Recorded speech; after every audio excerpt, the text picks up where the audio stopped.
السلام علیکم، میں بطول راجپوت، آپ دیکھ رہے ہیں ریڈ زون فائلز اور میرے ساتھ فہد حسین صاحب موجود ہیں۔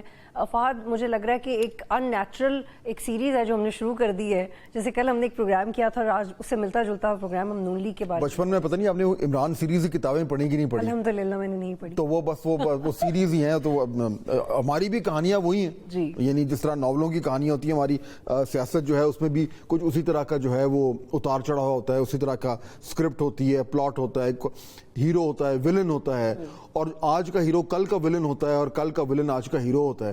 تو یہ تمام تر جو ایک وہ عمران سیریز کی ناول ہو جائیں وہ ہمیں یہاں پہ ملتے ہیں۔ تو آج ذرا کل ہم نے بات کی تھی پی ٹی آئی کی کہ وہاں پہ کیا مسئلہ ہو رہا ہے، آج تھوڑے سے دو ہاتھ کرتے ہیں نون لیگ کس کے ساتھ کہ نون لیگ کدھر کھڑی ہے۔ آفٹر آل نون لیگ گورنمنٹ ہے، فیڈرل گورنمنٹ ہے، پنجاب گورنمنٹ ہے، ہر حوالے سے وہ اقتدار کی جو ہے وہ تمام منزلیں طے کرتے ہوئے جو ہے وہ آپ بڑے آرام سے بیٹھے ہوئے ہیں، مگر ایکچولی آرام سے نہیں بیٹھے ہوئے۔ اصل میں نون لیگ کے اندر بڑا اضطراب ہے کہ وہ کر کیا رہے ہیں کہ وہ آرام سے یہ دیکھیں نا، ہاں یہ کانٹرڈکشن ہے نا کہ آپ اس وقت لوگ جماعتیں، سیاسی جماعتیں سیاست کرتی ہیں کہ وہ اقتدار میں آئیں، اور جب وہ اقتدار میں آتی ہیں تو وہ ان کا عروج ہوتا ہے، وہ اس طریقے سے جو ہے وہ اپنی پالیسیز کو لے کے چلتی ہیں اور ساتھ ساتھ اپنی سیاست کو بھی مزید مستحکم کرتی ہیں کیونکہ وہ ایک عوامی مینڈیٹ کے ساتھ آئی ہوتی ہیں۔ آج نون لیگ کی جو کانٹرڈکشن ہے بطولو یہ ہے کہ وہ گورنمنٹ میں ہے، دو گورنمنٹس میں ہیں جو سب سے پاورفل گورنمنٹس ہیں، لیکن اس کے باوجود اس کی رینک اینڈ فائل میں ایک ہلچل تو میں نہیں کہوں گا، لیکن یہ کہ ایک فکر ہے، ایک پریشانی ہے کہ ہماری جماعت کے ساتھ، ہماری سیاست کے ساتھ، ہمارے ووٹ بینک کے ساتھ، ہماری پنجاب کے لینڈسکیپ کے ساتھ جو ہے وہ کیا اور وہ کیوں ہے، اس کا جواب ہم دیں گے۔ یہ ہمارا پہلا موضوع ہے۔ دوسرا موضوع ہے کہ انکوائری کھل گئی، آپ کو لگتا ہے کہ انپریسیڈنٹڈ انکوائری ثابت ہوئی؟ ہاں، آج ذرا ہم وہ بات کریں گے، اور انکوائری بھی کس کے خلاف کھلی ہے؟ جنرل فیض حمید، سابقہ ڈائریکٹر جنرل ISI، اور ایک وقت کے ان کو کہا جاتا تھا کہ the most powerful اور at least the second most powerful man in Pakistan.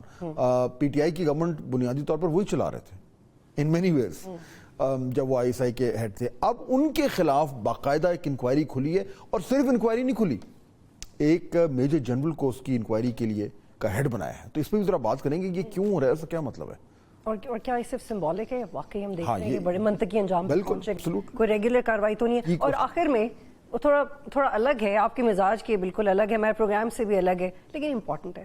Parliament کے فلور پہ مشترکہ اجلاس تھا، آصف علی زرداری صاحب تقریر کر رہے تھے، PTI والوں نے باجے بجانا شروع کر دیا، اس قدر باجے ہیں کہ آپ سن نہیں پا رہے۔ وہ پروگرام کے اینڈ میں تھوڑا اس پہ بات کریں گے، نہ کیا کریں ایسے، it doesn't look nice۔ وہ سنوائیں گے بھی صحیح کس طرح کے۔ مجھے تو ایک سیکنڈ کے لیے مجھے باجے سنے تو مجھے لگا کہ ہم کوئی فٹ بال کا ورلڈ کپ دیکھ رہے ہیں، اس میں اس طرح کے باجے، قدر جوش تھا ان باجوں کی آوازوں میں۔ چلیں تو پروگرام کا آغاز کرتے ہیں، نون لیگ کے حوالے سے بات کرتے ہیں۔ دیکھیں نون لیگ کا یہ معاملہ کہاں سے شروع ہوا ہے؟ شروع ایسے ہوا ہے کہ اس وقت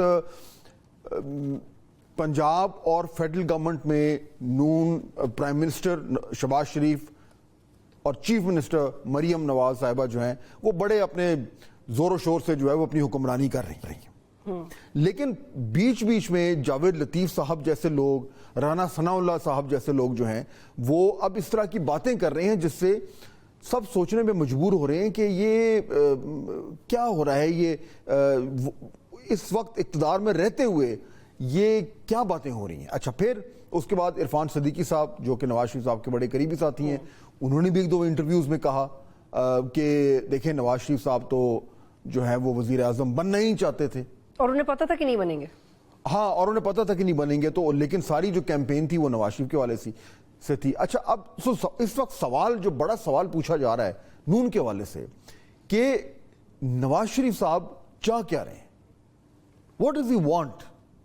وہ نہ پنجاب گورنمنٹ میں ان کا اس طریقے سے رول ہے، ٹھیک ہے، نظر آتے ہیں اپنی بیٹی کے ساتھ، اس دن بھی وہ نان بھائی کی دکان پہ گئے ہوئے تھے اور وہ روٹی کے ریٹس چیک کر رہے تھے باقاعدہ، اور وقتاً فوقتاً ہمیں پنجاب کی جو گورنمنٹ کی میٹنگز ہیں اس پہ بھی نظر آتے ہیں، لیکن فار آل پریکٹیکل پرپسز ہمیں ان کا کوئی رول تو نظر نہیں آ رہا فیڈرل گورنمنٹ میں، کہیں بھی ان کا نہیں ہے۔ تو سوال یہ ہو رہا ہے کہ وہ جن کے نام پہ جماعت ہے، جن کے وجہ سے اس جماعت کا ووٹ بینک ہے، وہ کہاں ہیں اور ان کی سیاست کیا ہو رہی ہے؟ اور کہیں ایسا تو نہیں کہ اب نون لیگ کو احساس ہو رہا ہے کہ جی ہمیں اقتدار تو مل گیا لیکن ہماری سیاست چھن گئی. لیکن فاضل صاحب یہ یہاں سے مجھے تھوڑا سا آپ سے اختلاف ہے کہ آپ کہہ رہے ہیں کہ نون لیگ، لیکن مجھے لگتا ہے نون لیگ میں انڈیویجولز ہیں جن کو یہ احساس ہے، ریئلائزیشن ہے. پوری جماعت کو شاید یہ نہیں ہے، بالکل ایسا نہیں ہے. اور وہ شاید ہونا بھی، دیکھیں نا جو لوگ تو اس ٹائم گورنمنٹ میں لگے ہوئے نا، وہ ایک الگ کہانی ہے.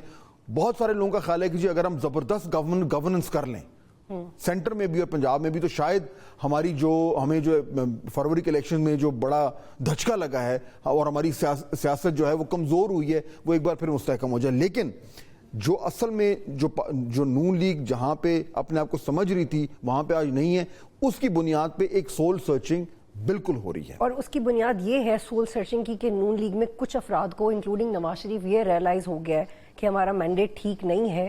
دیکھیے آپ اس میں بات کر سکتے ہیں، میرے خیال میں اس پہ آتا ہوں، لیکن اس سے پہلے دیکھیں کہ یہ بات تو بالکل کلیئر ہے جس طرح آپ نے ذکر کیا کہ جس طرح 2018 میں بھی الیکشنز کے اوپر بہت سوال تھے، آر ٹی ایس بیٹھا تھا وغیرہ وغیرہ سب کچھ ہوا تھا، اسی طرح ان الیکشنز میں بھی بہت سوال ہیں. اور پی ایم ایل این کے اندر دیکھیں نا جو ہارڈ کور سیاستدان ہے جس نے حلقے میں جو ہے وہ اپنا الیکشن لڑنا ہے، وہ پبلکلی جو مرضی کہے اور جو بھی پبلک اس کو آفیشلی اس کو جو رزلٹ ملا ہے، لیکن ایکچوئل جو پرفارمنس تھی پی ایم ایل این کی وہ لوگوں کو تو پتہ ہے نا، انہیں تو پتہ ہے کہ ہمیں کتنے ووٹ پڑے. پروگرام میں بھی کہا بالکل وہ کہہ چکے ہیں، جاوید لطیف صاحب تو اوپنلی کہہ رہے ہیں بہت. سو اینی وے یہ دیکھیے یہ اس کو آپ بالکل جو ہے وہ اٹ شوڈ بی انڈرسٹوڈ کہ کوئی ڈینائل میں نہیں ہے. سب کو پتا ہے کہ یہ الیکشن کیسے ہوا ہے، کس طریقے سے آج وہ اگر آج P M L N government میں بیٹھی ہے وہ کس طریقے سے بیٹھی ہے. چلیں وہ آ گئی، لیکن اب ایشو یہ ہو رہا ہے کہ اقتدار تو آ گیا نا، اقتدار آج ہے کل نہیں ہے. کیا نون لیگ واپس اپنے ووٹرز کے پاس جا سکتی ہے؟ آج کے دن اگر وہ جائے اسے پتا ہے کہ اس کی دھلائی ہو جائے گی، ہوئی ہے نا. اور ان تینوں میں سے وہ ایگزیکٹلی ووٹر ہے کس کا یہ بھی بتا دیں. وہ دیکھیں نا جو بچہ وہ تو پی ایم ایل این کا ووٹ، اصل یہی تو بات تھی، کہتے ووٹ تو نواز کے نام پر ہے، نواز کا ووٹ ہے، اس لیے وہ جو الیکشن کیمپین تھی وہ کیا تھی، پاکستان کو نواز دو. اٹ واز اچھا کیچی سلوگن تھا. لیکن اس کے بعد کیا ہوا، نواز شریف صاحب جو ہے وہ جو سیٹیں جتنی وہ چاہ رہے تھے نہیں آئیں، اور اس کے بعد اب بڑی مشکل سے ان کی گورنمنٹ بنی. اچھا یہ معاملہ اگر آپ تھوڑا سا چند سال پیچھے چلے جائیں، جو اس وقت پی ایم ایل این کا جو پرابلم ہے بطول، جو ڈیلیما ہے جس وجہ سے وہ پریشان ہے بہت حد تک، وہ اس لیے بھی ہے کیونکہ 2000 جب پی ٹی آئی کی گورنمنٹ تھی، عمران خان صاحب وزیر اعظم تھے، نون لیگ کا جو تھا وہ گڈی چڑھی ہوئی تھی. جو بائی الیکشن ہوتا تھا نون لیگ جیتتی تھی. اس وقت ہر شخص یہ کہہ رہا تھا کہ اگلے الیکشن جو ہے وہ نون لیگ کی گورنمنٹ آ رہی ہے. ہر جو الیکٹیبل تھا وہ نون لیگ کا ٹکٹ لینے کے لیے دوڑ رہا تھا. پی ٹی آئی والے بھی چاہ رہے تھے کہ ہمیں نون لیگ کا ٹکٹ ملے. کیوں؟ کیونکہ اس وقت انہوں نے ایک بیانیہ بنایا ہوا تھا، ووٹ کو عزت دو، اور اس سے ان کو پذیرائی مل رہی تھی. اینٹی اسٹیبلشمنٹ ایک پوری ایک ان کا نیریٹو تھا، وہ بک رہا تھا، ہمیشہ بکتا ہے. وہاں سے اس کے بعد ہوا ووٹ آف نو کانفیڈنس، اور وہاں سے ہوئی ان کی گڑبڑ شروع. اس وقت انہیں احساس ہونا شروع ہو گیا کہ جب ووٹ کو عزت دو کا نعرہ ایک طریقے سے عمران خان نے لے لیا. میں آپ کو بتاؤں اس زمانے میں جو پی ڈی ایم کی گورنمنٹ تھی، لوگوں نے آلریڈی کہنا شروع کر دیا تھا کہ جی ہم اگلا الیکشن کیسے جیتیں گے. اور میں آپ کو ایک بڑی مزار بات بتاؤں تو اس وقت پی ڈی ایم کے ایک سٹنگ منسٹر نے، فیڈرل منسٹر نے، یہ کہیں خاموشی سے کسی نجی گیدرنگ میں یہ کہا تھا کہ اب تو جس طریقے سے اسٹیبلشمنٹ نے عمران خان کو 2018 میں جتایا تھا، ہمیں بھی اگلے الیکشن میں جتانا پڑے گا ورنہ ہمارا حال کوئی نہیں ہے. باقاعدہ یہ کہا تھا. سو یہ ان کی تھنکنگ تھی. اچھا اس کے بعد پھر ہو گیا مئی 9 کے بعد سارا الٹا سیدھا ہو گیا، اور پی ٹی آئی کے اوپر جو ہے وہ ایک دم جس طریقے سے وہ پریشر آیا ہے. مئی 9 کے بعد پہلی بار پی ایم ایل این کو احساس ہوا کہ نہیں شاید ہم اگلا الیکشن جیت جائیں، کیونکہ اب پوزیشن ایسی ہو گئی ہے کہ پی ٹی آئی کو تو کوئی آنے نہیں دے گا. اچھا وہاں پہ ایک پرابلم ہوا بطول، یہ بڑی مزار عمران سیریز کی کہانی ہے یہ پوری. پرابلم یہ ہوا کہ جب مئی 9 کے بعد پی ٹی آئی کے اوپر پریشر آیا اور وہ پارٹی جس طریقے سے جو ہے وہ لوگ چھوڑنا شروع ہو گئے، اور یہ کلیئر ہو گیا کہ جی اس کے اوپر ایک کراس لگ گیا ہے، پی ایم ایل این کو لگا کہ جی اب تو ہم پاور میں آ جائیں گے، تو اب ہم صرف پاور میں نہ آئیں بلکہ ہم ایک زبردست طریقے سے آئیں. چنانچہ نواز شریف صاحب کو واپس آنا چاہیے. یہاں سے نواز شریف صاحب کی ریٹرن کی کہانی شروع. اور آپ کو یاد ہے کہ وہ صحافی جو نواز شریف کے زیادہ کلوز سے وہ کہتے تھے کہ بھرپور طاقت سے نواز شریف واپس جی آئے. بالکل بھرپور طاقت. آپ دیکھیں نا اسی لیے تو وہ انہوں نے بار بار وہ کہنا شروع کر دیا کہ جی وہ بلڈ اپ ہوا تھا کہ نواز شریف واپس آ رہے ہیں, اس سے ایک دم کیا ہوگا, ایک پارٹی کو ایک بہت بڑا بوسٹ ملے گا, اور اوپر سے پیچھے سے بھی اسٹیبلشمنٹ کی سپورٹ بھی ہے, تو نون لیگ جو ہے بڑے ہی زبردست میجورٹی سے آئے گی اور ان کا تمام تر معاملات جو مسئلے پڑے تھے حل ہو جائیں گے.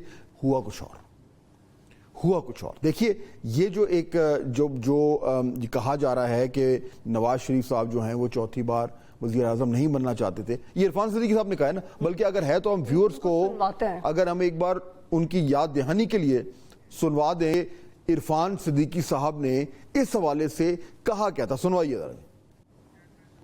دیکھیے یہ میرے خیال میں یہ ڈیمیج کنٹرول ہو رہا ہے. ایسا نہیں تھا, نواز شریف صاحب وزیر اعظم بننے آ رہے تھے. ہاں یہ بات ضرور ہوتی تھی کہ جی کیونکہ اسٹیبلشمنٹ کی سپورٹ سے گورنمنٹ بن رہی ہے تو اسٹیبلشمنٹ جو ظاہر بات ہے شہباز شریف صاحب سے بہت زیادہ کمفرٹیبل ہے, لیکن یہ بات بالکل درست ہے کہ جماعت کے اندر یہ کلیئر تھا, آن دا ریکارڈ تو کہا ہی جا رہا تھا. عرفان صدیقی صاحب نے کہا تھا, ابھی کہا ہے, اس سے الیکشن سے پہلے تو سب یہی کہہ رہے تھے, بلکہ شہباز شریف صاحب نے خود یہ کہا تھا, اور وہ بھی اگر آپ چاہتے ہیں تو ہم وہ بھی سنوا دیتے ہیں کہ شہباز صاحب نے کیا کہا تھا. اب obviously اس ٹائم اور کوئی کچھ کہہ بھی نہیں سکتا تھا نا, کیونکہ وہ لیڈر ہیں تو انہوں نے بننا ہی تھا. لیکن اب یہ کہنا کہ جی وہ ایسا نہیں ہے, ایسا نہیں تھا, یہ بات میرے خیال میں اس میں وزن تھوڑا کم ہے. وہ جب الیکشن کے رزلٹ آئے نا تو انپریسیڈنٹڈ قسم کا جو کم بیک کیا پی ٹی آئی کے ووٹرز نے, اس کی وجہ سے یہ تمام کیلکولیشن ہو گئی خراب. اب آخری دو نقطے میں آپ کے سامنے کہانی کے, عمران سیریز کی کہانی کے بتاتا ہوں. حالانکہ وہ عمران سیریز تو کل تھی, پی ٹی آئی کی بات ہم آج کر رہے تھے, یہ نواز سیریز ہے. نواز سیریز میں دیکھیے ہوا یہ کہ جب ان کے فیبرری کے الیکشن میں جب رزلٹ آئے نا ٹھیک نہیں آئے, یہ تو سمپل میجورٹی کی بات کر رہے تھے, یاد ہے, یہ تو 2/3 کی بات کر رہے تھے. یہ الیکشن والے دن صبح جب ووٹ ڈالنے گئے تھے تو کہا تھا کہ سمپل میجورٹی. بالکل ایزی. اچھا جب اس طرح کا آیا, وہ رات بڑی لمبی تھی, اس میں بڑا کچھ ہوا. خیر بہرحال جب وہ صبح ہوئی تو احساس یہ ہوا, اب کیلکولیشن یہ تھی کہ جی اب یا تو گورنمنٹ جو ہے وہ پی ٹی آئی یا پیپلز پارٹی بنا لے گی, یا پی ایم ایل این کسی طرح بھی بنائے. اور پی ایم ایل این کے اندر یہ کلیئر تھا. اب تو لوگ کہہ رہے ہیں کہ جی ہمیں نہیں بنانی چاہیے تھی, یہ بڑے لوگوں نے یہ کہا ہے. لیکن دیکھیے پی ایم ایل این میں جو بڑی جو کہتے ہیں نا ہارڈ نوزڈ سیاستدان, انہیں پتا تھا کہ اس الیکشن میں ان کے ساتھ کیا ہوا ہے. انہیں یہ بھی پتا تھا کہ اگر وہ اپوزیشن میں گئے اور ان کیس اگر پی ٹی آئی کی گورنمنٹ بنی تو ان کا تو جو راز ہے کسر وہ بھی نکل جانی ہے. اس لیے یہ فیصلہ ہوا کہ جی ہم گورنمنٹ بناتے ہیں جیسے بھی ہے. لوگ ہمیں گالیاں دیں گے, بولیں گے دیکھو تم نے کیا مینڈیٹ تھا نہیں, جو مرضی ہے, ہم گورنمنٹ بنائیں تاکہ ہمیں اقتدار کی چھتری ملے جس کے تحت ہم اپنی سیاسی ساکھ کو واپس کسی طریقے سے لے کے آئیں. یہ لاجک تھی جس کی بنیاد پہ پی ایم ایل این جو ہے اس نے گورنمنٹ بنا لی. اور اب کوشش کیا ہے کہ جتنے دن وہ اقتدار میں ہیں, وہ اقتدار کو استعمال کر کے, اختیارات کو استعمال کر کے, وسائل کو استعمال کر کے, اپنی پوزیشن کو استعمال کر کے, جو پی ایم ایل این کی جو ووٹ بینک کی تباہی مچی ہے خاص طور پر پنجاب میں, اس کو کسی طریقے سے ون بیک کیا جائے. کیونکہ پی ٹی آئی کے اوپر جو اس ٹائم مشکل وقت آیا ہوا ہے, اس سے پی ایم ایل این سمجھتی ہے کہ جی ہمیں کچھ سپیس مل گئی ہے. اور اس میں بھی لگتا ہے کہ فاضل صاحب کہ جو شہباز شریف جس طرح سے ون بیک کرنا چاہ رہے ہیں اور جس طرح سے نواز شریف کرنا چاہ رہے ہیں, وہ الگ الگ حکمت عملی لگتی ہے.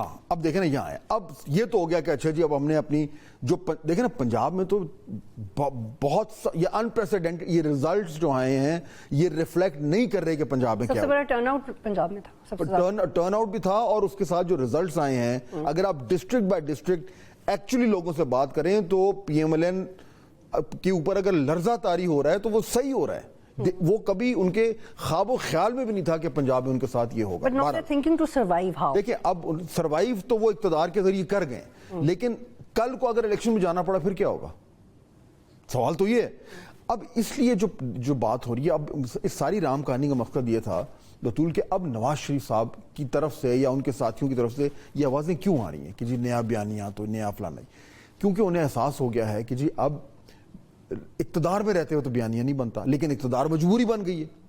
تو ایک طریقے سے یہ ایک تضاد ہے جس میں وہ پی ایم ایل این اور نواز شریف صاحب پھنس گئے ہیں کہ فیڈرل گورنمنٹ اور پنجاب گورنمنٹ بھی رکھنی ضروری ہے, لیکن وہ گورنمنٹس رکھتے ہوئے آپ کیسے اس طرح کا بیانیہ بنا سکتے ہیں جو عوام میں مقبول ہو. عوام میں مقبول کون سا بیانیہ ہوتا ہے؟ اینٹی اسٹیبلشمنٹ ہوتا ہے. نواز شریف نے خود یہ کر کے دیکھ لیا, عمران خان صاحب کی اگزامپل آپ کے سامنے ہے. لیکن جب آپ کے پاس فیڈرل گورنمنٹ بھی ہے اور پنجاب گورنمنٹ بھی ہے تو آپ اینٹی اسٹیبلشمنٹ بیانیہ کیسے بنائیں گے جبکہ آپ کو معلوم ہے دونوں گورنمنٹ کی جو پنچ لائن ہے وہ یہ ہے. تو یہ آپ نوٹ کر لیں. سو دس از ویری امپورٹنٹ. اب دیکھیں نا, اب یہ آپ پھنس گئے نا کہ آپ کے پاس وہ دو گورنمنٹس آپ کی سروائیول کے لیے ضروری ہیں, لیکن آپ نے ایک نیا بیانیہ بنانا ہے اپنے پولیٹیکل سروائیول کے لیے, لیکن وہ نیا بیانیہ اپنے پولیٹیکل سروائیول کے لیے آپ دو گورنمنٹس میں رہتے ہوئے نہیں بنا سکتے. لیکن کیا ایسا ہو سکتا ہے کہ یہ ایک بڑی خوشگوار سا کچھ بیانیہ ہو جو اینٹی اسٹیبلشمنٹ ہو بھی اور اسٹیبلشمنٹ کو برا بھی نہ لگے؟ کسی کے پاس جادو کی چھڑی ہو اور ایسی چیز بن جائے تو وہ ہو جائے.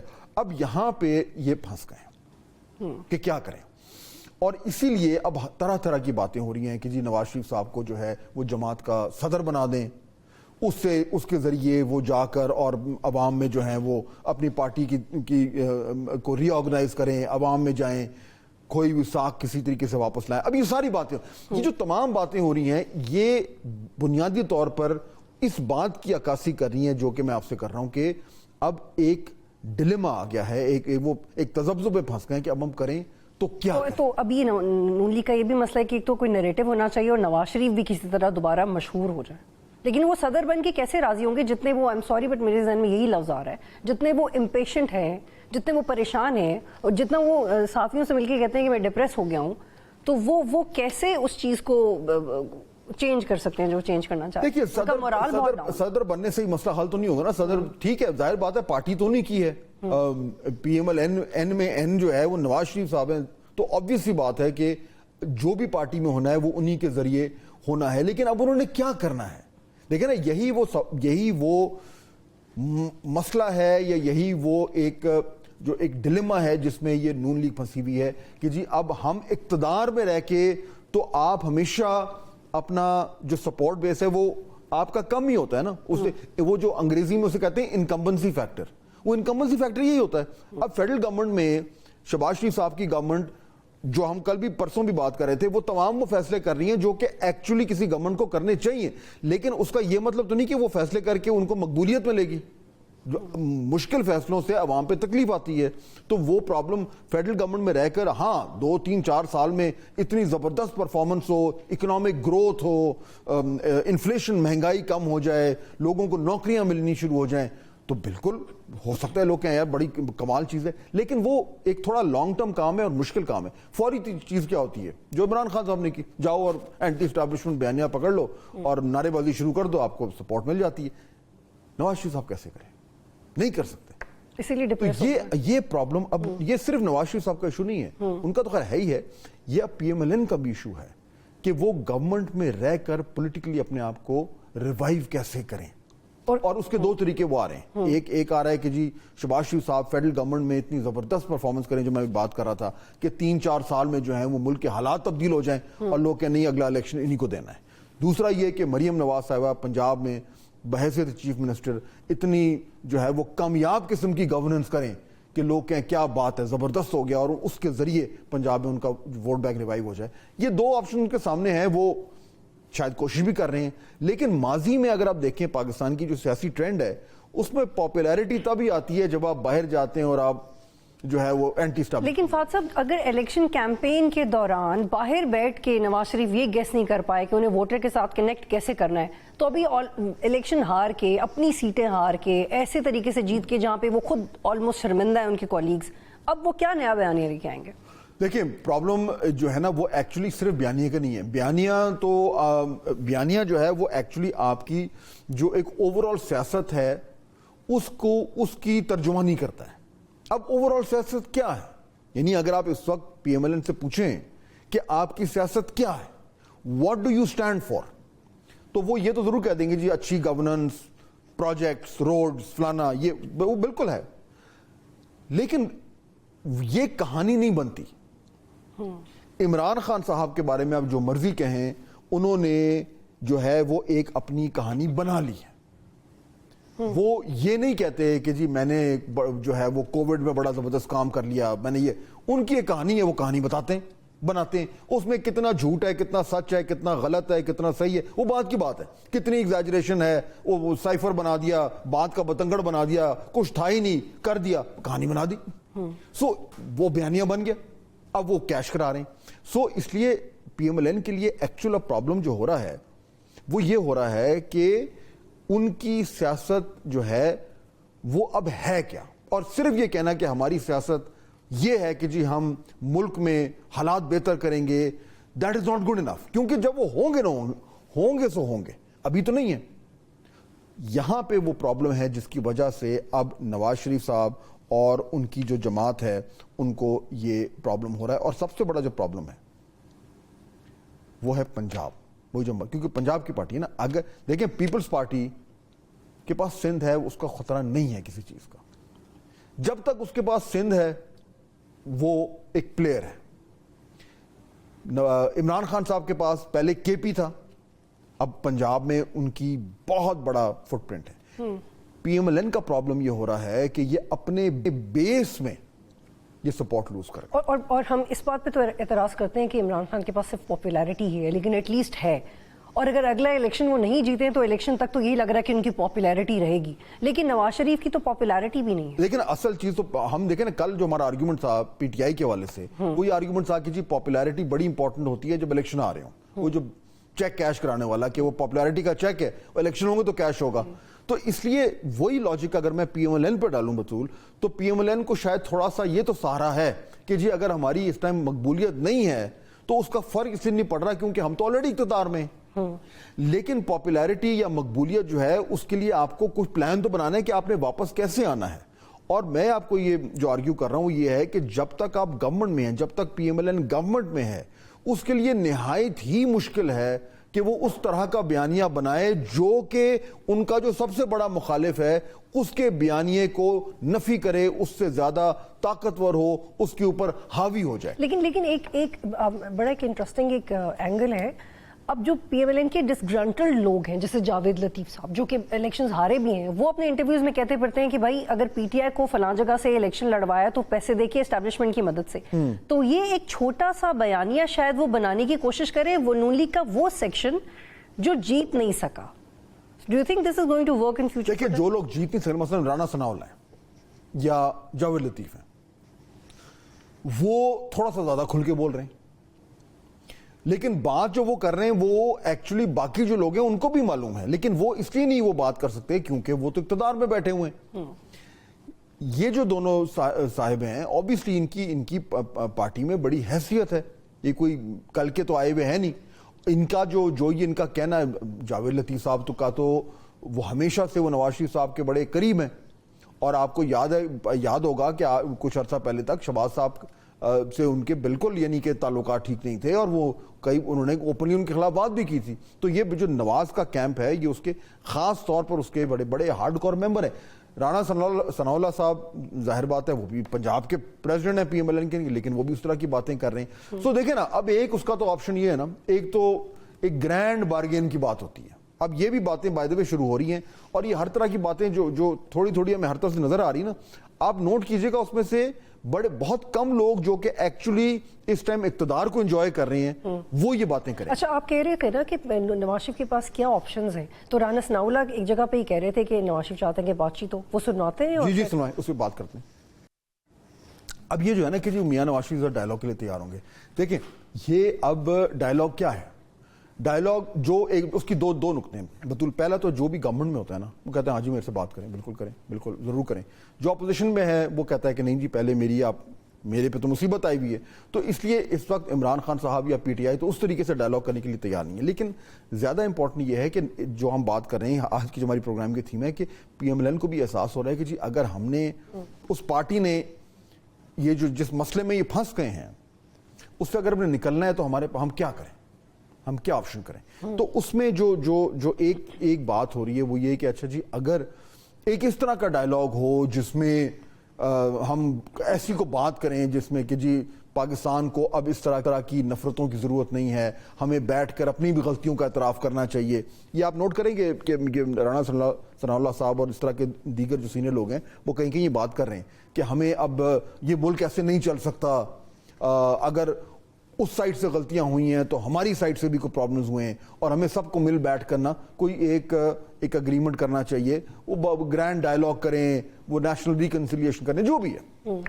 لیکن دیکھیں وہ آپ اگر پی ٹی آئی کے نقطہ نظر سے دیکھیں تو وہ یہ کرنے کو عمران خان صاحب تو بالکل ہی تیار نہیں. کل کا یاد ہے بیان جو کل ہم نے ڈسکس کیا لیکن تھا آرمی چیف کے چونکہ ہم پی ایم ایل این کی بات کر رہے ہیں اور جب نواز شریف لندن سے واپس آئے تھے تو مبصرین اور وہ لوگ جو ان کے قریب تھے وہ ان کو یہ سجیسٹ کر رہے تھے کہ اگر وہ سیاسی بڑکپن کا مظاہرہ کریں اور جو سیاسی اسیر ہیں یا اپوزیشن ہے ان کے حوالے سے کوئی نرم بات کریں تو وہ ان کو فائدہ پہنچائے گی, لیکن انہوں نے نہیں کی. انہوں نے یہ ضرور کہہ دیا کہ ہم بدلہ نہیں لیں گے, لیکن پی ٹی آئی کے ساتھ تو جو ہوا سو ہوا. تو اب آپ کو نہیں لگتا کہ opportunity it's too late to talk about these things now? دیکھیں ٹو لیٹ تو کبھی بھی نہیں ہوتا, کسی ٹائم بھی کچھ بھی ہو سکتا ہے, لیکن اس وقت جو حالات ہیں اس میں مجھے یہ لگ نہیں رہا کہ کیونکہ نواز شریف صاحب اور ان کی جماعت جس طریقے سے اقتدار میں آئی اور جیسے وہ گورننس کر رہے ہیں اور جتنی ان کو ضرورت ہے اسٹیبلشمنٹ کی, یہ اس کا امکان میری نظر میں تو تقریباً نہ ہونے کے برابر ہے کہ وہ کوئی ایسی چیز کریں گے جو اسٹیبلشمنٹ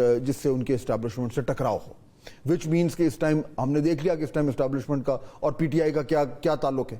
تو یہ اس میں ڈائلاگ کی بات کرنا تو چلیں ایک آسان ہے, لیکن ایکچولی کوئی ایسا قدم اٹھانا جس سے ایکچولی پی ٹی آئی کی طرف یا عمران خان صاحب کی طرف کوئی ہاتھ بڑھایا جائے, وہ مجھے نہیں لگ رہا کہ اس اسپیس میں ہوگا. تو چنانچہ اس سیگمنٹ کو اس ساری جو ہم نے عمران سیریز کی کتابوں کی کہانی سے شروع کیا تھا معاملہ, پھر ہم نے اس کو نواز سیریز کہہ دیا, اس کو اگر ہم ختم کریں کیونکہ بریک کا ٹائم آ رہا ہے اور پھر ہم نے ایک اور بڑی امپورٹنٹ اور بڑی مزدار سٹوری کی طرف جانا ہے.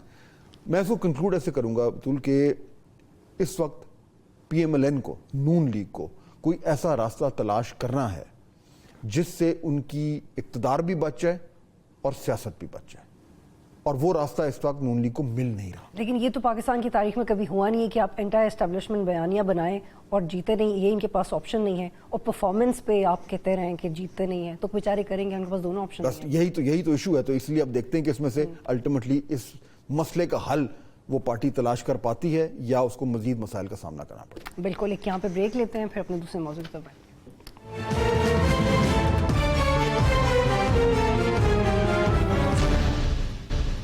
پروگرام میں خوش آمدید. اور ایک بہت اہم سٹوری کے بارے میں بات کر رہے ہیں. یہ ایسا معاملہ ہے کہ اگر ایسے معاملات کے حوالے سے کارروائی ہو جائے تو ایک مثال ہے جو کہ سیٹ ہو سکتی ہے, بٹ لیٹس سی ایسا ہوتا ہے نہیں. فیض حمید صاحب کے خلاف کارروائی شروع بہت بڑا ڈیولپمنٹ ہے, اور وہ یعنی کہ جو بھی سن رہا ہے وہ اس پہ حیرت کا اظہار کر رہا ہے, اور ہونا بھی چاہیے, کیونکہ ہمیں جو نظر آ رہا تھا اب تک کہ جو بھی ان کے اوپر انگلیاں اٹھ رہی تھیں یا جو بھی ان کے حوالے سے, چاہے وہ فیض آباد دھرنے کا معاملہ ہو یا کسی اور کا ہو, اس طریقے سے ان کے اوپر کوئی ایکشن نہیں ہو رہا تھا.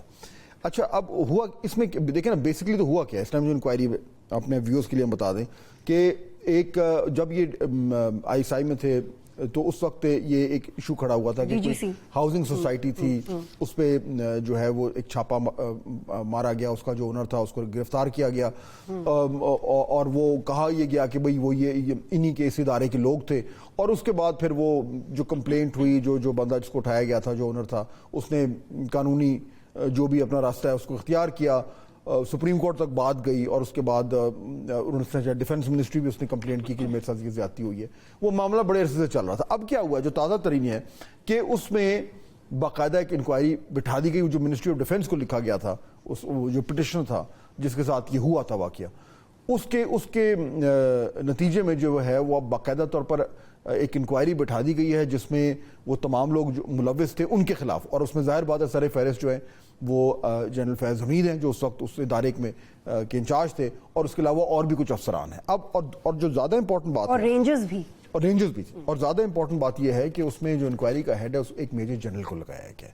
اب یہ ایک ظاہر بات ہے جب یہ ڈیولپمنٹ سامنے آئی تو بڑی ہر طرف جو تھا وہ ایک حیرت تو ہوئی کہ جی کبھی ایسا یا کم ہی سنا ہے کہ ایسا ہوتا ہے, اور وہ بھی ایک اتنا ہائی پروفائل شخص. اچھا اب معاملہ جو ہے, جو سوال ہو رہا ہے, سوال یہ ہے کہ کیوں ہو رہا ہے, وائی ناؤ, اور اب کیا ہوا ہے, اور کیا یہ کوئی واقعی میں کوئی سیریس معاملہ ہو گیا ہے جس کے نتیجے میں اگر انکوائری کے نتیجے میں جو ہے وہ یہ الزام درست ثابت ہوا تو واقعی میں ان لوگوں کے خلاف کوئی کارروائی بھی ہو سکتی ہے.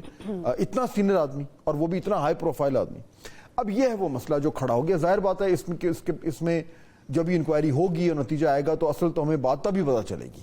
لیکن ہم یہ تو بات کر سکتے ہیں کہ یہ معاملات یہاں تک پہنچے کیسے, یہ امپورٹنٹ ہے. اور اس وقت کی جو وزارت داخلہ تھی, اس وقت چودھری نثار صاحب تھے, انہوں نے اس بات پہ وہ ناراض ہوئے تھے کہ پولیس کو انفارم کیے بغیر یہ سارا چھاپا ہو کیسے سکتا ہے. اب دیکھیں نا, یہ تمام چیزیں نکل کر سامنے آئیں گی بالکل, اور اس پہ بات چیت ہوگی. تو ہم ذرا دیکھیں کہ یہ معاملہ جنرل فیض حمید پاکستان کی سیاست میں, سیاست کو کہہ لیں یا پاکستان کی جو اوور آل ایک معاملات رہے ہیں پچھلے کئی سالوں سے, اس میں یعنی کہ ایک ہاؤس ہولڈ نیم ہے, وہ بن گئے. پہلے وہ بہرحال اب میں تھوڑا سا نا آپ کو for multiple reasons, for many reasons اس کو ہم دیکھیں, اگر ہم جوڑیں کہ یہ معاملہ ہم سمجھنے کی کوشش کر رہے ہیں کہ یہ آج جو کچھ ہو رہا ہے اس کا بیک گراؤنڈ کیا ہو سکتا ہے, اور یہ یہاں تک بات پہنچی کیسے, اور کیوں اتنا شور مچ رہا ہے اگر جنرل فیض حمید کے اوپر یہ معاملات چل رہے ہیں. اور بھی بہت سارے جنرلز ہیں, کئی ایسے ہمارے پاس جو ہے وہ اس طرح کے پریسیڈنٹس ہیں کہ ریٹائرڈ جنرلز کے خلاف ایکشن ہوا ہے. تو اس معاملے پہ اتنا مسئلہ کیوں کھڑا ہو رہا ہے؟ اچھا, جنرل فیض حمید کے حوالے سے دیکھیں نا, 2-3 بڑی انٹرسٹنگ چیزیں. پہلی بات تو یہ کہتے ہیں کہ یہ تھے ڈی جی سی اور آئی ایس آئی میں, اور 2018 کا الیکشن جو تھا وہ ایک طریقے سے جو خان صاحب کو جو دھکا لگا تھا اقتدار کے اندر, اس کے پیچھے جنرل فیض حمید تھے. اور اس میں کوئی شک نہیں کہ عمران خان صاحب کو اقتدار میں لانے کے جو لوگ ذمہ دار تھے ان میں he was one of the key people. اور عمران خان تو ان کو چیف بھی بنانا چاہتا. اچھا, وہ ابھی آتے ہیں نا, آپ آگے چلے گی نا, میں تو اسٹیپ بائی اسٹیپ چل رہا ہوں. You are I think getting a bit impatient, which is good because that means کہ انٹرسٹ پیدا ہو رہا ہے. ہم چاہ رہے ہیں کہ مسئلہ حل ہو جائے, ہم مسئلہ جلدی کنکلوڈ ہو جائے. کنکلوڈ ہو جائے. اس کے بعد کیا ہوا کہ جب یہ عمران خان صاحب گورنمنٹ میں آ گئے, پرائم منسٹر بن گئے, یہ D G I S I تھے جنرل فیض حمید, اور اس وقت کی یہ جسے کہتے ہیں کہ the worst kept secret یہ تھی کہ اس گورنمنٹ کو بہت حد تک جنرل فیض حمید چلا رہے تھے. تمام تر جو نمبرز پورے کرنے اس گورنمنٹ کے, ان میں ان کی ٹیم جو ہے وہ شامل ہوتی تھی. عمران خان صاحب کی کولیشنز کو انٹیکٹ رکھنا, اس میں ان کی ٹیم شامل ہوتی تھی. لیجسلیشن کروانا, پی ٹی آئی اور دیگر لوگوں کو پارلیمنٹ میں لانا, ووٹنگ کروانی, اس میں ان کی ٹیم شامل عمران خان نے خود اپنے انٹرویوز میں خود بھی کہا. تو یہ مور اور لیس یہ وہ چلا رہے تھے, اور عمران خان صاحب کے لیے اس لیے اتنے امپورٹنٹ ہو گئے بیکاز خان صاحب کا ان کو کوئی مسئلہ ہوتا تھا وہ انہوں کہتے تھے یار یہ مسئلہ ہو گیا, حل کر دو, وہ کرتے تھے. سو he became so dependent on ہم. اور اس کے بعد پھر کیا ہوا کہ یہ معاملات آگے بڑھتے گئے. یہ ابھی تھوڑی سی کہانی اور ہے کہ یہاں تک یہ پہنچے کیسے, لیکن میں تھوڑا سا فاسٹ فارورڈ کرتا ہوں کیونکہ ہمارے پاس ایک ہمارے جو آج کے گیسٹ ہیں حارث نواز, وہ ہمیں جوائن کر رہے ہیں. ابھی کیئر ٹیکر گورنمنٹ میں یہ انٹیریئر منسٹر بھی رہے ہیں سندھ میں, اور obviously he understands the institution very well. تو پہلے ذرا تھوڑا سا ان سے بھی بات کر لیں, پھر تھوڑی سی جو کہانی رہ گئی نا وہ اینڈ میں واپس آ جاؤں گا تاکہ پھر ہم اس نقطے کو نقطے سے چھوڑ جو ہے دیتے. وہ. جی بہت شکریہ بریگیڈیئر صاحب پروگرام میں جوائن کرنے کے لیے. جی السلام علیکم بریگیڈیئر صاحب. جی وعلیکم السلام فہد. اچھا, thank you very much for joining اس. ہم بات کر رہے تھے یہ جو ابھی جنرل فیض حمید کے اوپر جو یہ انکوائری کا سارا معاملہ ہوا ہے, اور میں تھوڑا سا میں اور بطول جو ہے وہ ٹریس کر رہے تھے کہ جنرل فیض حمید کا جو پروفائل بھی ہے, جو انکوائری ہونا اس طریقے سے اور اس کو ایک میجر جنرل کو اس انکوائری کا سربراہ لگانا, اس کی سگنیفیکنس آپ کو کیا نظر آتی ہے؟ دیکھیں فہد, بات یہ ہے کہ ایک تو فوج میں احتسابی کا عالم جو نظام بہت سخت ہے, اور یہ روٹین ہے, چاہے وہ میجر ہو, کرنل ہو, بریگیڈیئر ہو, جنرل ہو, whosoever violates the discipline of the army اور کوئی انکوائری ہوتی ہے تو بالکل کو کنڈکٹ ہوتی ہے. جنرلی اس کو بلاک نہیں کیا جاتا, خبروں میں نہیں دیا جاتا, بٹ آپ کے سامنے 3 اسٹار کو 14 سال قید ہوئی, 1 اسٹار کو ڈیتھ پینلٹی, 1 اسٹار کو ڈیتھ پینلٹی, اور اس طرح بہت انسیڈنٹ ہے جہاں سزائیں ملتی ہیں.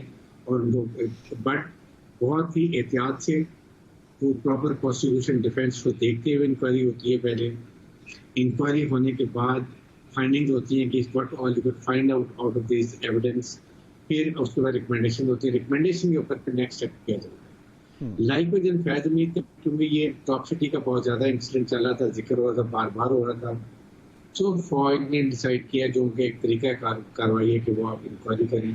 میجر جنرل چاہے 3 اسٹار کی انکوائری ہو, 2 اسٹار کی ہو, اس میں 2 اسٹار ہی گیٹ جو ہوتا ہے وہ اس کا پریزیڈنٹ انکوائری کا ہوتا ہے، کیونکہ 3 star are never made president of any inquiries. کیونکہ جنرل کیا 2 star یا 3 star ہے. اب اس میں بیسک دیکھیں بات یہ ہے کہ اس کو میں پرسنلی فیل میری ہے کہ ہمیں اس کو ایک دم بلو اپ نہیں کرنا چاہیے. انکوائری ہوگی، بہت اچھے طریقے سے ہوگی، تمام ایویڈنس آئے گی، اور ڈیفینس پروسیکیوشن ہوگی، اور اس کے بیس پہ یہ جو پریزیڈنٹ کورٹ کے ہیں ان کے جو ممبرز ہوں گے وہ اپنی ریکمنڈیشن چیف آف اسٹاف کو پٹ اپ کر دیں گے. دین ہی ہیز ٹو ٹیک کہ اس میں کتنی ایویڈنس ہے، کیا ریکمنڈیشن اکارڈنگ اس کو فالو کیا جائے گا. لیکن یہ ہمارا حارث یہ بتائیے، یہ بالکل ٹھیک ہے آپ نے کہا جی انکوائری ہوگی اور یہ اس کا باقاعدہ ایک لیڈ ڈاؤن پروسیجر ہے، because you know the institution very well, اور آپ کو یہ بھی آپ کا خود بھی بڑا ایکسپیرینس ہے in terms of serving in the government. اس انکوائری کا جو اوور آل ایک پروسیس ہے وہ کس طرح کا ہوگا؟ یعنی میں اس لیے سوال کر رہا ہوں یہ بریگیڈیئر حارث، کیونکہ اس انکوائری میں جن لوگوں کی انکوائری ہو رہی ہے وہ بڑے سینئر لیول کے آفیسرز ہیں، اور وہ آئی ایس آئی کے آفیسرز ہیں، اس میں رینجرز کے لوگ انوالوڈ ہیں. سو تھوڑا سا یہ انپریسیڈنٹڈ سا ہو جاتا ہے. تو جب اس طرح کا معاملہ ہو اور اس طرح کے لوگ اس میں انوالوڈ ہوں اور اس طرح کے ادارے جو ہیں ان کے اوپر الزام ہو اور ایک جنرل اس کو کنڈکٹ کر رہا ہو، اس کا پروسیس کیا ہوتا ہے، اس کا سٹرکچر کیا ہوتا ہے، انکوائری کس طریقے سے کی جاتی ہے؟ اس کا تو پہلے تو ایک وہ اس کی انکوائری کا بورڈ بنتا ہے جس میں ہیڈ آف دا انکوائری، اور آئی ایم شیور اس میں کوئی آئی ایس اے کا سینئر آفیسر ہوگا. پھر اس کے بعد ہو سکتا ہے اگر سول رینجرز کا تو شاید ان کو بھی ایک آفیسر لے لیا جائے، اور 1-2 اور سینئر آفیسرز ہوں گے، but they will be rank of brigadier اور بریگیڈیئر رینک کے ہوں گے. وہ بیٹھ کے اس کو کنڈکٹ کریں گے انکوائری کو، اور تمام ایویڈنس جو ٹاپ سٹی کی ان کی اپنی اونرشپ تھی، جو ان کے پاس ایویڈنس ہے، وٹ ایور ویڈیو اور ڈاکومنٹری وہ آئیں گی.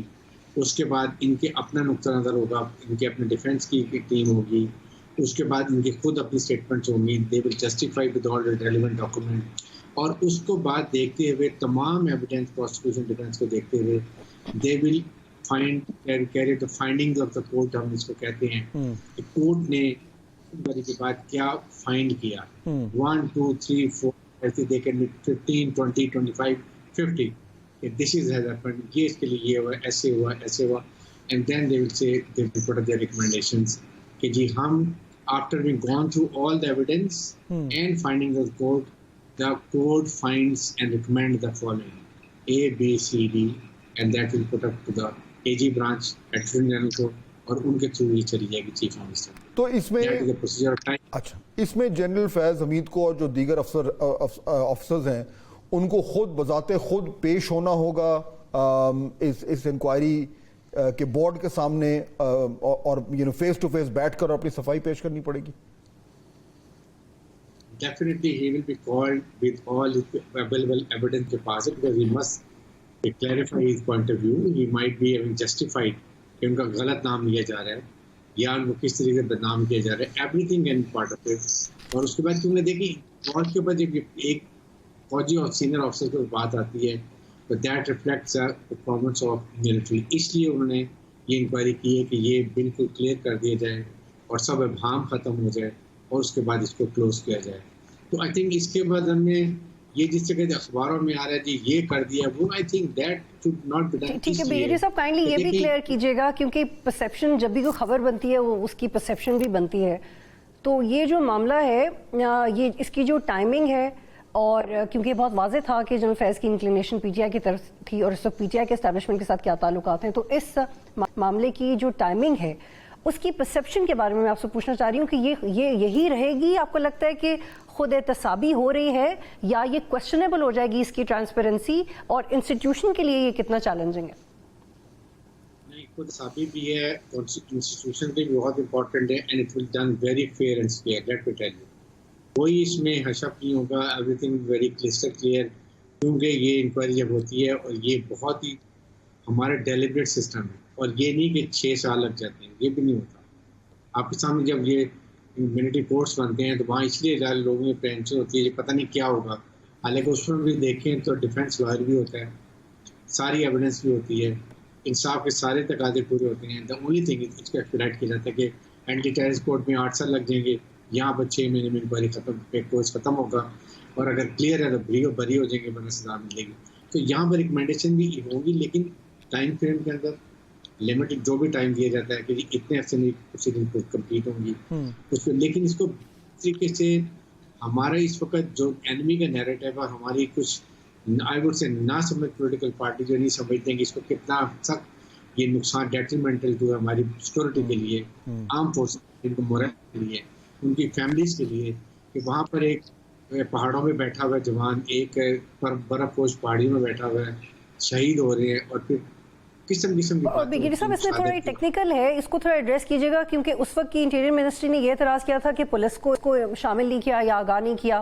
یہ کارروائی رینجرز اور ISI نے مل کے کی, تو جو قانون لاگو ہوں گے وہ دونوں اداروں کے لوگوں پہ ایک جیسے ہی ہوں گے, یا وہ ملٹری کورٹس کے تھرو ہی ہوں گے, یا وہ چیف آف آرمی اسٹاف کے تھرو ہی ہوں گے, وہ سمجھائیے گا. دیکھیں, رینجرز کے officers they are military officers, چاہے وہ سرونگ ہے, ریٹائرڈ ہو گئے, they fall under the manual of Pakistan military law, MPML کے انڈر ہے, تو دے فال آن دیٹ. اس میں تو کوئی ڈاؤٹ نہیں ہے کہ دے ول آل انڈر پاکستان ملٹری لا کے انڈر, تو دے فال انٹو اٹ, اور ان کی انکوائری ہوگی. وہ سول میں ہوتے ہیں, اگر ان کے سرونگ کو انسٹرکشن وہاں دے, ظاہر ہے کہ وہاں پہ انٹیریئر منسٹر ہیں اور انٹیریئر سیکرٹری ہیں, but as per disciplinary concern they fall into the military service کے اندر. اس لیے یہاں پر چاہے جہاں پر ہے رینجر میں, آل دے فال انٹو دا ملٹری لا. اور اس کو فائنلی مجھے بتائیے گا بریگیڈیئر حارث کہ جو فیصلہ تو کریں گے chief of the army staff ultimately, جو ابھی آپ نے بھی ذکر کیا, لیکن اس کے بعد ان کا ریکورس ہوگا سویلین کورٹس میں بھی, یعنی اپیل ہوگی سپریم کورٹ یا ہائی کورٹ میں, تو that option remains with them. میرے خیال میں زیادہ یہ ہوتی ہے نا, یہ آرمی کے اندر ہی رہتی ہے, کیونکہ اس طرح تو پھر جو بھی ریٹائرڈ آفیسر کو سزا دیں گے سارے کورٹ پہ جانا شروع کر دیں گے. بٹ ہمارا سسٹم ہی اتنا کلیئر اور اچھا ہے کہ اس پہ پرابلم نہیں ہوتی ہے. اپیل کا رائٹ بھی ہوتا ہے, ود ان ملٹری ہوتا ہے, ایپلیٹ کورٹس کے پاس چلے جاتے ہیں, وہاں ان کو ہوتا ہے. لیکن ابھی تو یہ انیشیل سٹیج ہے, انیشیل کے بعد یہ ڈیسائیڈ ہوگا ریکمنڈیشن دے کہ کیا ہونا چاہیے. اور کتنا ٹائم لگ سکتا ہے نارملی اس طرح کی انکوائری میں, کتنا ٹائم لگتا ہے؟ میکسیمم 6 منتھ کے اندر ایشو بھی final. It should not take, جیسے چول میں ہوتا ہے کہ چلان پیش ہونے ایسی کوئی بات نہیں ہوتی ہے, تو وہ لے کے اور کورٹ ریکمینڈ کر دیتا ہے کسی بات اس کو. ٹھیک ہے brigadier Haris Nawaz, thank you very مچ, آپ نے ہمیں جوائن کیا. آئی تھنک دیکھیے بڑی امپورٹنٹ, انہوں نے کافی حد تک کلیئر کر دیا نا کہ اب انکوائری کس طریقے سے ہوگی, کیا ہوگی. لیکن یہ نارمل انکوائری نہیں ہے, کیونکہ جن کے اوپر ہو رہی ہے وہ کوئی عام آدمی نہیں ہے, ٹھیک ہے, وہ ریٹائرڈ جنرل. لیکن جو ہم کہانی سنا رہے تھے, جو میں بات کر رہا تھا آپ سے, کہ وہ بنیادی طور پر وہ PTI کی جو گورنمنٹ تھی وہ لٹرلی یہ ایک طریقے سے چلا رہے تھے اس زمانے میں. اور اس کے بعد جو ہے وہ جب 1 پیج کی ٹرم اس زمانے میں کوئن ہوئی تھی, اچھا, کہ 1 پیج کے جی جو یہ سارے جو ہیں یہ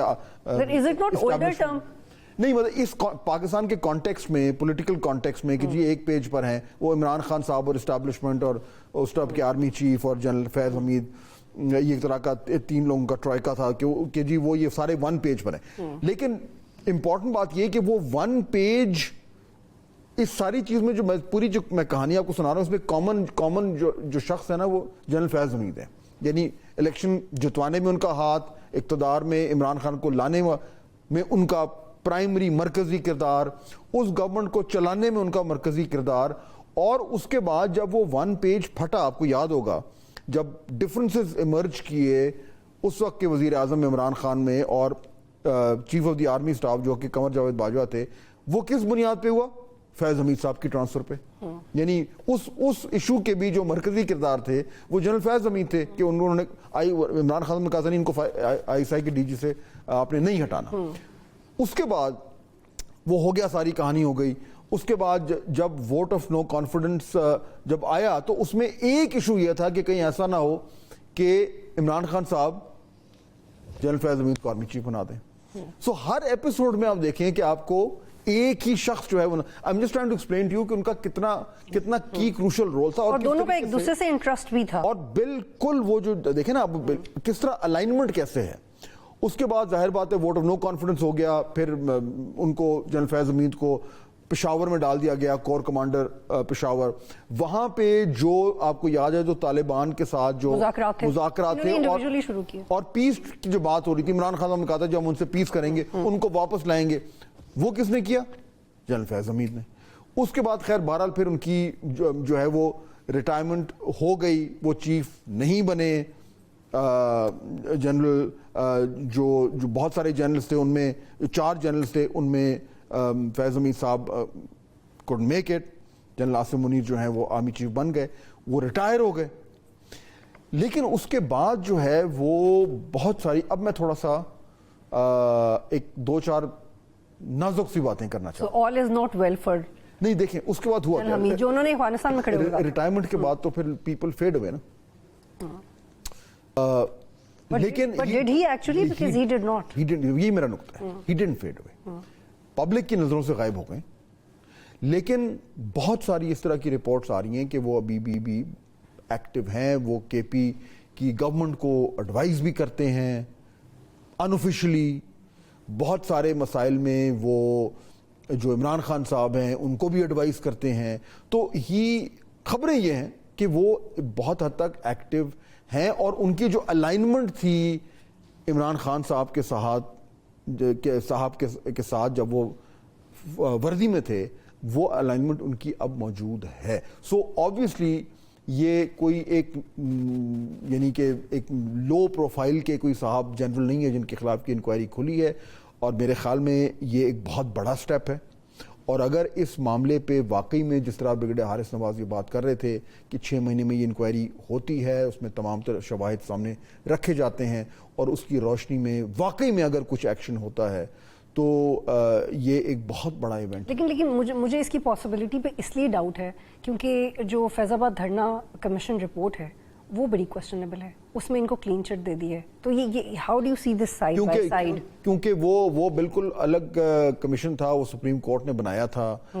اس پہ کچھ کوئی پولیس افسر تھے, ایک کوئی اور جو ہے وہ بیوروکریسی کے وہ لوگ تھے. وہ اس کمیشن کا تو آپ موازنہ کر ہی نہیں سکتے. یہ جو انکوائری بیٹھ رہی ہے جو کہ باقاعدہ طور پر ادارے نے ملٹری نے خود کی ہے, اور اس میں ایک سرونگ جو جنرل ہے اس کو ہیڈ کر رہے ہیں, اس میں تو آپس میں موازنہ ہے نہیں. یہ تو اس کو تو وہ انٹرنل میٹر کی طرح ٹریٹ کر رہے ہیں, اور میرے خیال میں اس کی سیریسنس جو ہے وہ کہیں زیادہ ہے اس سے. اسی لیے میرے خیال میں جو بھی اس انکوائری کے تھرو ہوگا that's going to be very very consequential. اور یہاں پہ ٹائم کیونکہ ختم ہو رہا ہے, مجھے پتا ہے آپ نے پارلیمنٹ کی بات کر, اور لیکن اس سے پہلے کہ میں عمران خان کی ایک بات آپ کو یاد دلانا چاہ رہی ہوں. شاید ان کا کچھ انٹرویو تھا یا ایک ایسی اسٹیٹمنٹ تھی جیل میں جس میں انہوں نے کہا تھا کہ اگر فیض حمید نے کچھ کیا تو اس کو سزا دیں. تو وہ انہوں نے وہ پرپزلی کیا تھا یا وہ نہیں؟ وہ تو پھر اب کیا کہتے ہیں, وہ کیا کہتے ہیں کہ جو نہ دیں سزا, وہ تو انہوں نے تو بات فارملی تو یہی کرنی ہے, بٹ آبویسلی وہ ان کے انٹرسٹ بہت حد تک الائنڈ ہیں. سو دا میک دا ایٹماسفیئر لائٹر, کیونکہ ہم نے شدید ٹیکنیکل اور سیاسی اور اسٹیبلشمنٹ کے حوالے سے بات کر لی. تھوڑا سا اس ماحول کو تھوڑا ٹھنڈا کرتے ہیں, کچھ ہنساتے ہیں آپ کو. پارلیمنٹ میں جو باجے بجے ہیں وہ بھی انپریسیڈنٹ وہ ہے ہمارے پاس. اگر ویڈیوز ہیں تو ہم سنوا بھی دیتے ہیں کہ وہ آج پارلیمنٹ میں کیا ہوا اور کس طریقے سے جوائنٹ سیشن تھا. صدر آصف علی زرداری خطاب کر رہے تھے, وہ خود بھی ہنس رہے تھے.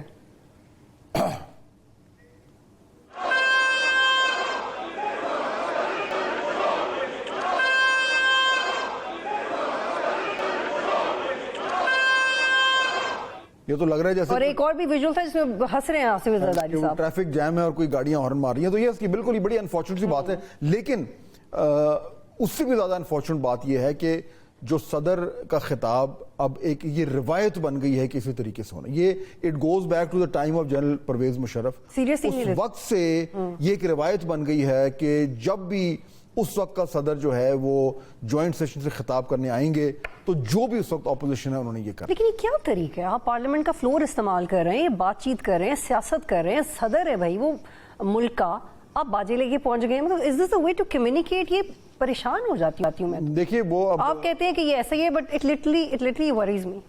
دیکھیں وری تو آپ کو ہونا چاہیے جب آپ کی ملک کی سیاست جو ہے اس کا وہ اس طریقے سے وہ مینیفیسٹ کر رہی ہو اپنے آپ کو آپ کی پارلیمنٹ کے اندر. وری ہمیں یہ بھی کرنا چاہیے کہ جس طریقے سے ہمارے معاشرے میں دراڑیں پڑ چکی ہیں, سیاسی نفرتیں جو ہیں جو عروج پر ہیں, اور ہم پورے پاکستان میں ہم کوئی بھی شخص دوسرے شخص سے جو ہے وہ اگری نہیں کر سکتا, لڑنے مرنے کو تلے ہوئے ہیں, دستوں گریباں ہوئے ہوئے ہیں. یہ actual polarisation is something that we need to be worried about. بہت شکریہ. اور اس سے یہ ثابت ہو جاتا ہے کہ بدقسمتی سے پی ٹی آئی نے اپنی کسی بھی غلطی سے نہیں سیکھا, نہ انہیں پارلیمنٹ کے فلور کی قدر کا احساس ہے, نہ انہیں وقت کی قدر ہے, جس طرح سے ہم نے دیکھا. پروگرام دیکھنے کا شکریہ. اللہ حافظ.